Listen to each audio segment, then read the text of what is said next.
të ngritur një frymë shprese, për të ngritur një aksion përballë një të keqe të madhe, e cila ka masakruar ekonominë, ka masakruar shoqërinë, por mbi të gjitha ka goditur rinin, ka goditur brezin e ri.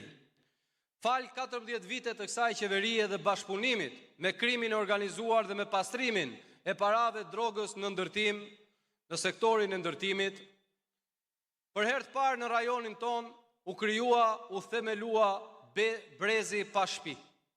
Sot 3 shqiptar janë ata cilët nuk mund të blejnë dot një apartament, sepse çmimet e tyre janë rritur fiktivisht nga pastrimi i parave drogës, por dhe i parave të korrupsionit pikërisht në atë sektor.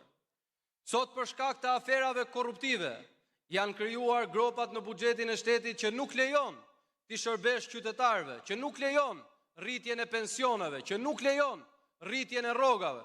Por çfarë ndodh? Rriten vetëm çmimet. Rriten vetëm çmimet e qytetarëve më të varfër të Europës, ndërkohë që ky vend, vendi jon, që ka qytetarët më të varfër të Europës, ka njëkohësisht dhe pushtetarët më të pasur të botës. Kryeministri jonë është i vetmi kryeministër në rajon me charter privat. Kryeministri jonë është i vetmi kryeministër në Europë me 6.000 metra katror pronë banese. Kryeministri jonë është i vetmi kryeministër në Europë që vetëm një balkon kryeministri i kushton 4 milion euro. Kryeministri jonë dhe qeveria jonë është e vetmja qeveri në Europë që përdor 450 milion euro për incinerator që nuk ekzistojnë, e qindra miliona e miliarda euro të tjera të taksa paguesve shqiptar për afera korruptive që sot nuk janë asgjë kundi, por vetëm kanë shkatruar ekonominë e vendit. Në këtë situatë alarmante, ky kuvend na thret që ne të nisemi përpara një aksioni politik opozitar, ballor dhe frontal.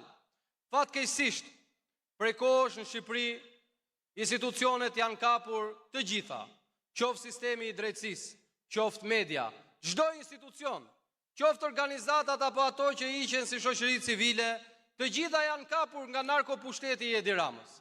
I vetmi institucion i lirë, i vetmi institucion i pakapur është institucioni i protestës. Ndaj dhe ne duhet bëjmë gjithçka për të bashkuar me çdo qytetar, me çdo njeri që kërkon liri, me çdo njeri që kërkon Shqipërinë në protesta madhështore, protesta ballore dhe frontale kundër një regjimi që nuk njeh as zgjedhje të lira e ndershme, që nuk njeh as një proces demokratik, por në fakt është armiku i çdo procesi demokratik në Shqipëri.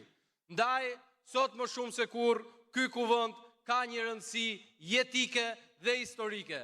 Dhe pa diskutim, njësoj siç Partia Demokratike ka triumfuar mbi të keqen më parë, do të triumfoj përsëri, bashkë me delegatët, bashkë me strukturat e Partisë Demokratike, me anëtarët e Partisë Demokratike dhe me çdo qytetar shqiptar në aksionin ton të ardhshëm, ne të gjithë bashkë do të arrijmë të fitojmë dhe të largojmë një herë mirë të keqen e madhe të Shqipërisë që e ka emrin Edi Rama. Nuk ka